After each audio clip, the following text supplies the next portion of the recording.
We're back and we're discussing Israel-U.S. relations after, as a result of the Trump incoming administration. With me here in the studio is Daroff, the CEO of the Conference of Presidents of Major Jewish Organizations. Yes. Is that right? It's actually the Conference of Presidents of major American Jewish Organizations. So only one word off. Only one word off. And Robert Zinger, the chairman of the Center of Jewish Impact, board member of CAM. How are you both doing? Pleasure to be with you. So Robert's in Tel Aviv. We're here in our DC studio. William, let's start a bit with, there's been a bunch of reports about, in the past few days, about the new administration and people who are slowly getting these new roles. Marco Rubio supposedly being Secretary of State. Probably a good thing for Israel and the region. Elise Stefanik, ambassador to the UN, and others that you can probably... Yeah, Mike Waltz, who's a congressman from Florida, former Green Beret, Army hero, is being talked about for National Security Advisor. Lee Zeldin, who is a former Jewish Republican member of Congress, has been announced to be the head of our environmental agency. So it is, these early names are positive, and I'd sort of start by saying that the bond between the U.S. and Israel is incredibly strong, that as we speak, there are literally tens of thousands of American sailors and soldiers who are in the region, who were not there before October 7th, who are there to ensure that the region is safe for Israel, for the West. The support that the United States has provided as far as armaments, as far as moral support, and the like, has been incredibly positive. Obviously, for all of your viewers, we know there have been a roller coaster of sorts, some ups, some downs, but I'd say that mostly they're ups. It is incredibly important during this transition period that transition is held smoothly, that this current administration, the Biden administration, is able to hand it off gently to the Trump administration. And the signs are by having... It looks actually like it's better than the so previous. So far, things seem really good. Both presidents, President Biden, President Trump, are supposed to meet today, Wednesday, for their first meeting, and that is certainly much better than the atmospherics were 4 years ago. And the appointment of these very much Washington regulars who are part of sort of the standard Republican troop is very positive for business as usual and calm in the transition, which is what we all want and need. Yeah, definitely. So Robert, you're on the board of CAM, and you monitor, the organization monitors anti-Semitism and creates, I think, he does a fascinating job in creating, content and enabling this information to the public. In the past elections here, we've seen a bunch of I would say, accusations of anti-Semitism from both sides, people using anti-Semitic tropes, using the word Hitler a lot. Is this something that is different, than we've seen in the past? No, it's absolutely different. Having spent 10 years in New York as the head of the Prime Minister's mission and as CEO of World Jewish Congress, I would never imagine that we will come to this situation in 2024.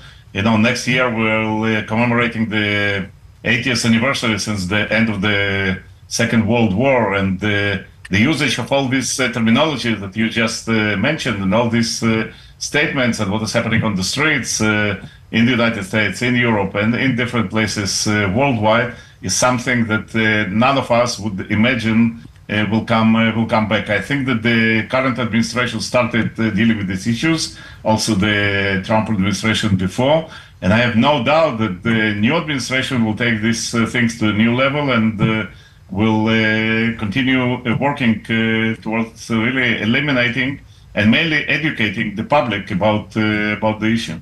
Right, as you mentioned, you worked for the Prime Minister's office for a number of years and in very strategic and sensitive roles. How do you see a change in this administration in the United States as opposed to the current one when it comes to Israel and when it comes to the Middle East? I think that most of the Israelis are very optimistic, and I just saw last survey that about, which is especially important, about 90% of 90, about 90% of young Israelis believe that Trump administration will bring very positive change towards Israel. It's also important to remember that about almost 3% or even a little bit more of the Israeli population are holders of American passports. Mm-hmm. So it's so some of us voted, not all of us. I know, but once again, if you look at how it was dealt with, I think that the feeling among the Israelis is that the next administration is going to be very positive towards Israel. I do want to say, to emphasize what William said, that the bilateral support is of course critical, and the relations between the countries is the bond of the future and the security of the state of Israel. Right. So William, so we heard obviously huge. I didn't hear that survey. I heard of surveys where obviously a majority support Israel, but support Israel. So a majority of Israelis support Trump, but I didn't realize it was so popular after the election. Right before the election, probably a bit lower. And I'm wondering, there's a lot of talk about people within the within the Republican Party speaking about this administration and saying, don't expect it to be Trump 2.0. It's not going to be the exact same thing. It's different people. It's a different agenda. There's been a number of years since then. Do you get that? You hear that, or do you kind of agree with that? Certainly hear that. I think that the key is that personnel is policy, and we saw that during Trump 1.0 with Jared and Ivanka Kushner and Mike Pompeo and Ambassador Friedman and Jason Greenblatt and the whole conglomeration of amazingly focused pro-Israel patriots who were able to shape and move the administration policy in a direction, pushing back against detractors who were pushing a different direction, Rex Tillerson or the CIA director or others. So that constellation of people will probably not be precisely repeated. But as we said before, the folks who are being named now give me a lot of hope that the constellation of folks around President Trump will lead us to a Trump 2.0 that is as pro-Israel or beyond as Trump 1.0. Mm-hmm. But it's true that the facts on the ground are different. President Trump will not have to seek re-election. The situation in the region obviously is much hotter than it was 4 years ago, for better or for worse. The Iranians are, at this moment apparently, trying to assassinate our president-elect. Mm-hmm. My guess is that probably doesn't do much for where Iran is in the president-elect's psyche. Yeah. So the facts on the ground are different. The people will be different.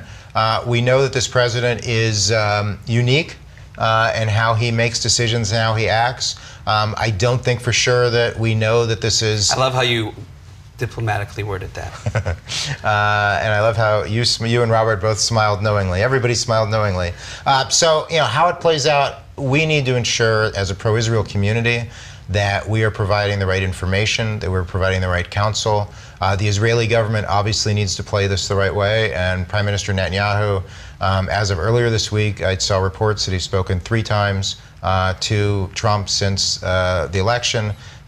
Minister Ron Dermer was also reportedly in South Florida, mm-hmm. Seeing Trump and Kushner. So Israel needs to play this correctly. At this moment, it seems like they are. We all need to ensure that this administration is buttressed and has wind blowing its back to ensure that the U.S. Israel relationship is front and center and that there's a pro-Israel agenda. Okay. That's interesting. Robert, William kind of mentioned it, maybe partially, but there are, basically there is an extreme part of the Republican Party, people who are promoting more of a separatist ideology, who support the alt-right and, white supremacism.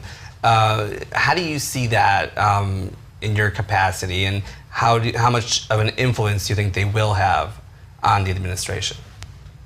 Now, first of all, I think that the relations and the working procedures between the major Jewish organizations in the United States, and especially Conference of Presidents, the JFNA, and the organizations of this kind, ADL, AGC, and the Combat Anti-Semitism movement, with the new administration are critical.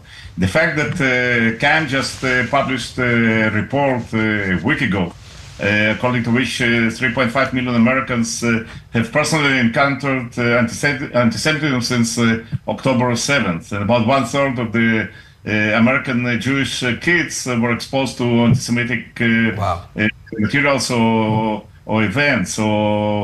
And like 61% of American Jews reporting feeling less safe and less secure since October 7th. So there is a big job that needs to be done. I want to say that it didn't start yesterday, it won't start tomorrow. It started already months ago, and also the previous administration was deeply involved.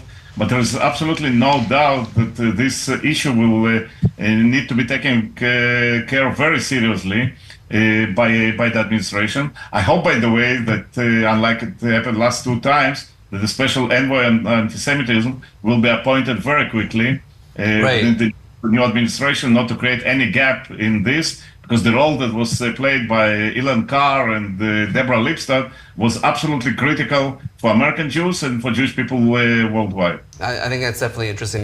When Trump was elected, there wasn't he didn't appoint immediately a liaison, a special envoy for Jewish for anti-Semitism, and then later on he did. He put Ilan Carr, our friend, in this role.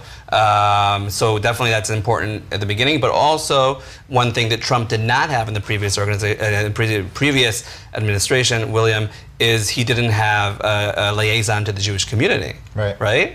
Yeah, so there have been Jewish liaisons in the White House continuously since the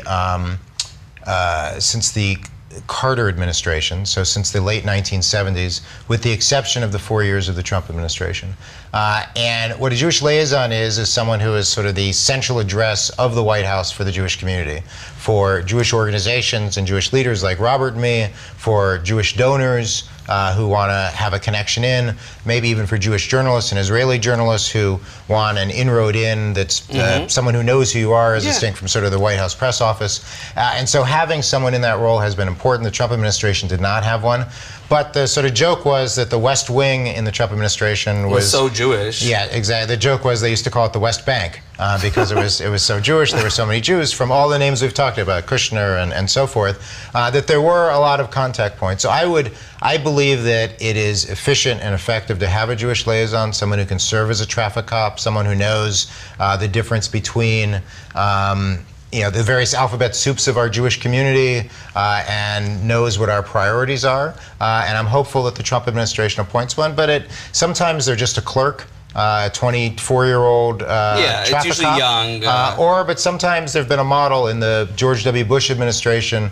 Dr. Tevi Troy, for instance, was a Jewish liaison. He was also the head of domestic policy. So he's someone who was in meetings with the White House chief of staff on a regular basis, who was part of these relationships. Not a lower level, and that helps. Even though they don't have as much time, the access they have is important. So there are different models. I would encourage them to do it, but it's right. And I'll mention, I don't know if you want to respond to this or not, but in the previous Trump administration, the outreach was to specific Jewish organizations, and many Jewish organizations were not invited to, Hanukkah events, etc. And I think, it's important to invite those who are in the tent, right, who are in the broad or mainstream of the Jewish community. So I absolutely endorse all the members of the Conference of Presidents being invited to events, including the upcoming White House Hanukkah party.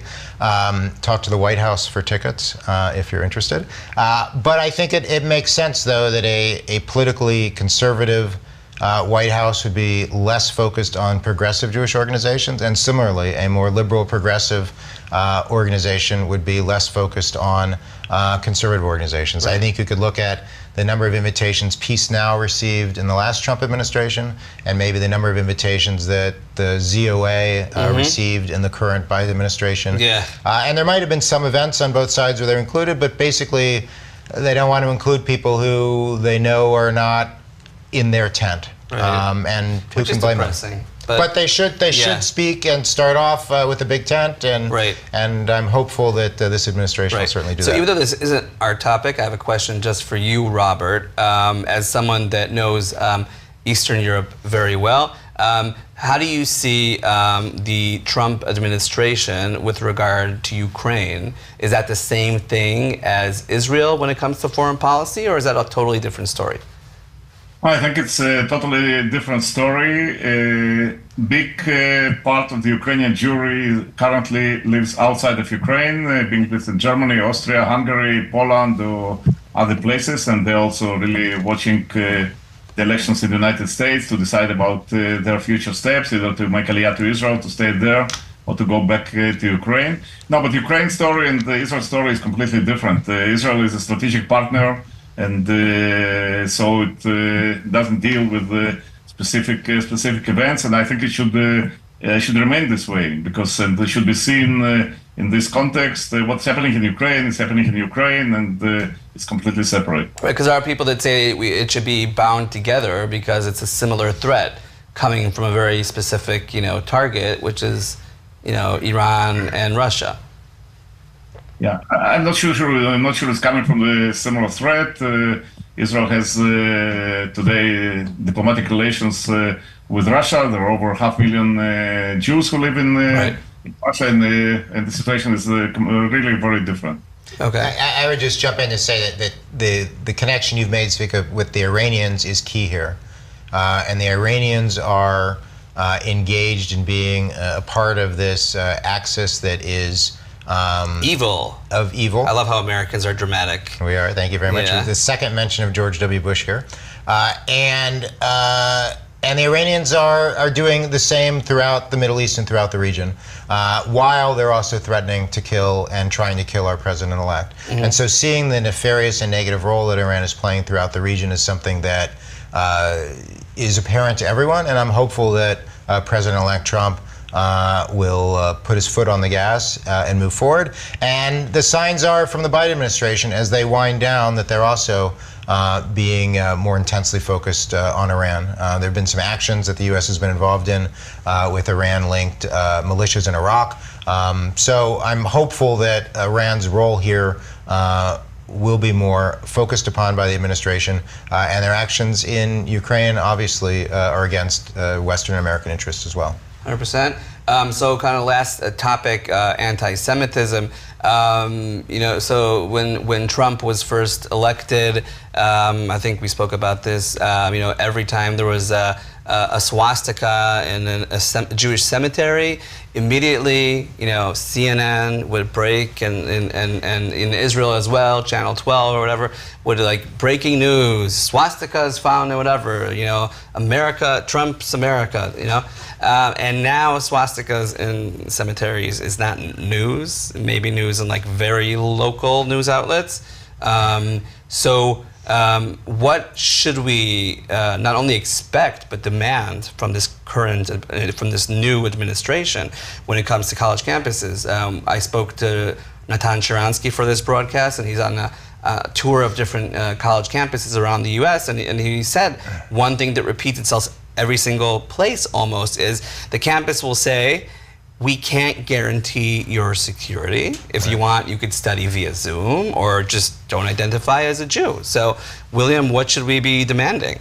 Well, on the climate, I think that CAM has actually done some excellent work showing that the horseshoe that we used to talk about with anti-Semitism is sort of more of a circle. Mm-hmm. That the Islamist, anti-Israel, anti-Semites are sharing information, tactics, and memes with the left-wing, squad-connected anti-Israel folks who are connecting it with and sharing memes and the like with the white nationalist, so-called right-wing, anti-Israel, anti-Semitic haters. It's all one vat of filth, and we need to focus on that filth. As it relates to the campus situation, the key here is enforcement. These universities all have rules. They have codes of conduct for students, for faculty, for visitors on campus, and they're not enforcing them. And when they do enforce them, local police forces don't enforce. And when they do enforce, the local district attorneys don't charge. From top to bottom, they need to insist that the climate needs to change. And it's not sort of a whataboutism issue here, but if you thought it was any other group of people, and not just African Americans or LGBT, but if you said, in order to walk into this quad, you can't be left-handed, or you can't have red hair, we would be... Or you can't be bald. Or, God forbid, you God can't forbid. be bald or losing your hair. Yeah. We all can't be like Robert. So, right, if Robert's the only one who gets to get in because he has a strong head of hair, we would all be yelling and screaming and society would be shocked. But because it's Jews, all of a sudden there's a different standard. And it's outrageous. And we need to insist, our political leaders need to insist, the U.S. Department of Education under President Trump needs to be much more forceful here. And I'm hopeful that there'll be a further movement in that direction. Yeah, so Robert, same question. All right. First of all, I would like to echo William, but I would like to give it a broader perspective. What is happening today? FRA just published their study, and about 96% of European Jewry experienced anti-Semitism during the last year. The attitude of the American administration, current and the future, towards the global issue of anti-Semitism is going to be critical, especially in the years to come. So I think that when we are talking about this issue, what is happening on campuses, of course, is terrible. It's the same is happening on the campuses in Europe. And let's remember, it started there. It came now to the United States, but basically it started there. The phenomena is global. And in our mind, from the Israeli perspective, the United States should continue being and will become a leader in fighting anti-Semitism worldwide, and not only in the United States. Perfect. So thank you very much for being with us, Robert in Tel Aviv and William here in DC, soon to be in New York. Thank you for being with us, and hopefully next time we meet, we'll have better things to talk about. Absolutely. Looking forward to celebrating next time. Thank you.